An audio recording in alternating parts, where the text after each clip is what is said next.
Knife review. Okay, I'm not really much of a knife guy, but if you've been watching my channel for a little while, you know that I am a bit of a Smith& Wesson fan. So I was poking around the Smith& Wesson online store one day and I saw that they had a clearance sale on some of their knives. And I saw this one. And, it looks pretty interesting. So I figured, hey, you know what? Let me get it. It's on sale. The price is good.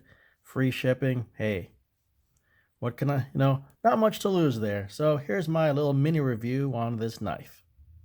Smith & Wesson calls this their Black Ops knife. No, I don't think there's any kind of promotional crossover with the video game Call of Duty Black Ops. I think that's just what Smith & Wesson decided to call this. All right, let me go down the specs here. It has a 3.4-inch blade. It is 7.7 inches overall. Weight is 0.3 pounds. The blade is made out of 4034 stainless steel, and the handle is made out of aluminum. It is, technically speaking, a folding knife that is spring assisted. But I gotta tell you, the spring assist on this is very, very strong. Strong enough that they decided to put a safety lock on here. It's kind of, it operates in the same fashion as like a firearm, like on a handgun. So up is safe, down is fire, I guess. Kind of like a 1911. Up is safe, down is fire. Hopefully you can see the little red dot there. So red is dead, and the sorry if you can hear those motor sounds outside.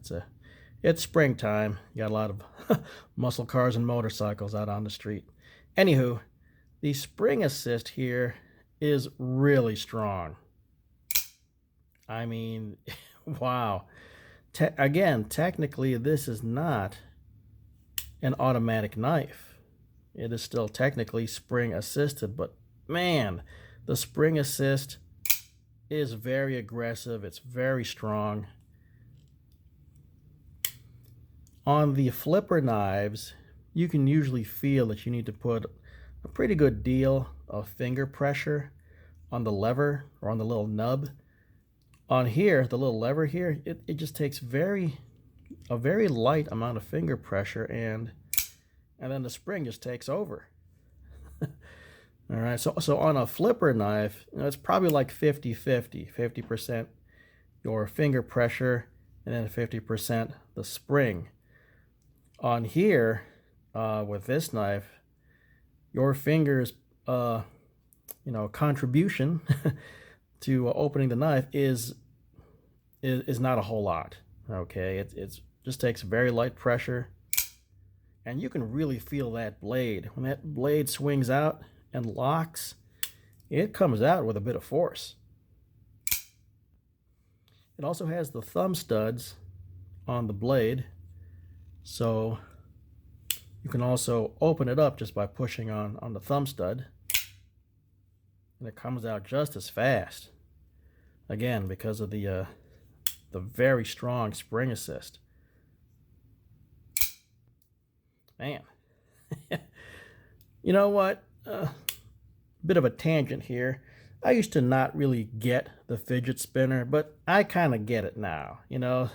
Sometimes we just need a little mechanical doohickey thingy to kind of play with. I don't suggest giving your child one of these to take to school to play with, but I'm just saying, here's my little fidget spinner. I mean, that's just a nice bit of tactile feedback when that blade comes out.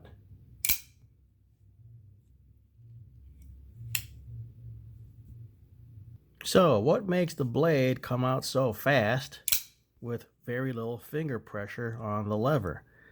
According to Smith & Wesson, it's magic. Abracadabra. Alakazam. And just like that, the blade is gone again.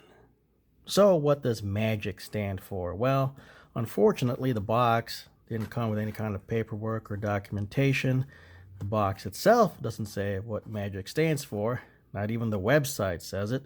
I had to go look it up.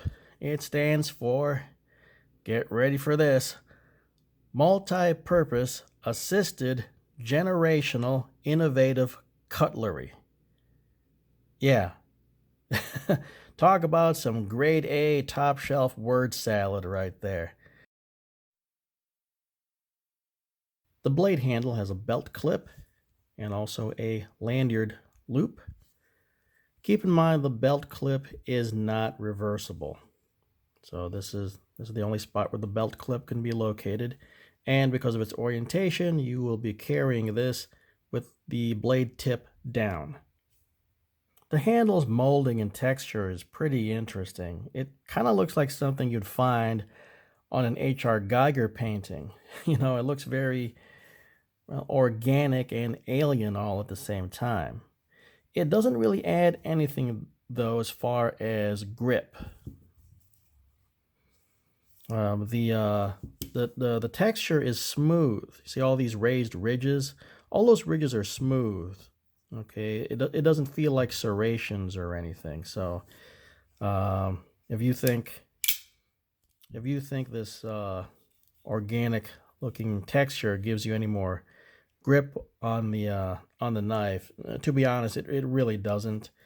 It's just there to just kind of look cool. All right, time for the obligatory cut test.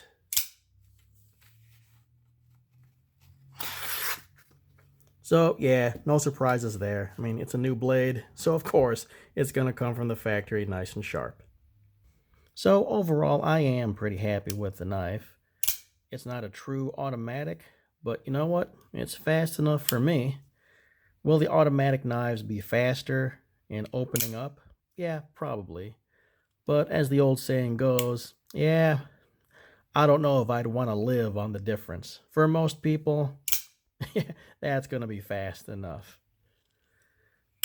More than likely, this will just see like medium duty in my life. Probably as an EDC utility knife. Basically a cool alternative to the X-Acto knife. This is just going to be for opening up boxes, packages, maybe doing very light work around, the backyard, things like that.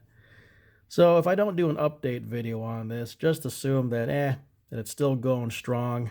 Okay, if it does break or if I have any major problems with it, I'll post about it. But unless I do a video about any kind of breakdown or major malfunction, just assume that this knife is doing just fine as an everyday utility knife.